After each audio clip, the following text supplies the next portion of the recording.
to go get my workout in, and just leaving it at that and not trying to do the, hey, why are you not, like, hey, what's going on kind of thing.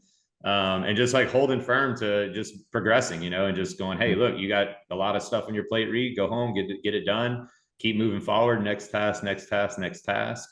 And, it's either going to work out or it's not. But, I do believe that God's called her into my life for a reason. And I believe in the visions I've seen. And if I believe in it, then I don't need to worry about it. And so, that's what I've been trying to do more of. It seems to be helping.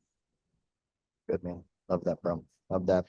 Yep. A loving detachment is the place that you should live from. Loving from the standpoint you're loving yourself first, and detachment from the outcome just keeps you in a emotionally neutral spot. Of course, you want it to move in a direction, but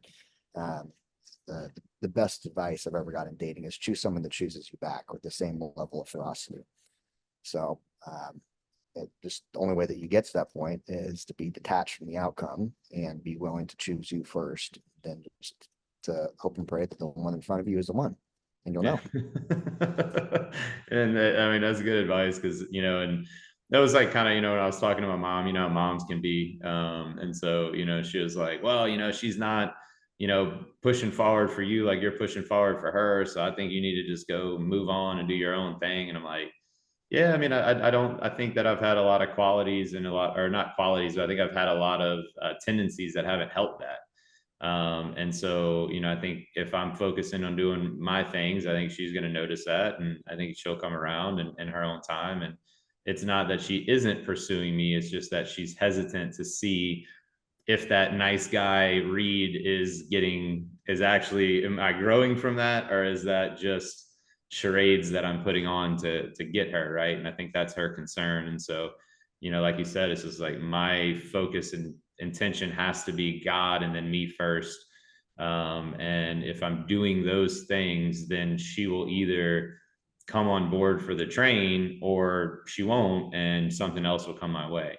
And I just have to be confident in that and understand that, whatever vision I have in my head or whatever that I want, it's like he's going to be able to do a lot more than I could ever dream of. And so, trying to have all the control over it isn't really going to help the situation. But focusing on what I can control in my environment on bettering myself will help. Right. And so, and it's like I said, I feel like we're in a better place right now than we have been at any point in time.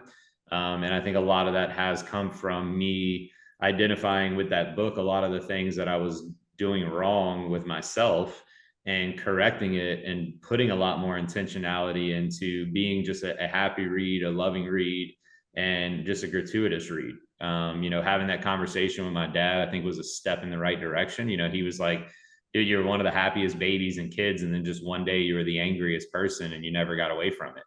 I was like, yeah, I was pissed off that you left and you made me quit all of the sports I was playing. And you made me move from my friends and you changed my life forever. And, I lost a lot of I should have been I should have been playing college sports, but I didn't because you wouldn't let me play sports anymore because you wanted to chase your passion. And I held a lot of anger towards you for that. And at the end of the day, though, now in retrospect, I realized that, it was a journey that I needed to go on to make myself a better man. And I learned a lot from it. And I'm learning to let go of that anger and that frustration. And I'm learning that, you were doing the best you could in the time. You weren't trying to do it to hurt me. You weren't trying to do it to attack me. And it was probably unfair for me to carry all that anger for both myself and you. So Yeah. that's kind of, I think some of that has helped, starting to just get that out and let that be. And starting to just have a relationship with him and just be able to talk to him. I think some of that's also helping as well. Good, bro. Good. Never ending journey. Good awareness you are. Dude, it is a never ending journey. It's crazy to be 38 and like, man, I'm still trying to like figure myself out and learn myself and get better. Good stuff, man. Well, I love it. You're on the right path, hang out with the right people. That's what it's all about. Just stay committed to the process and keep improving. That's it. That's it, man. I should have two more guys to Mighty Men on Saturday.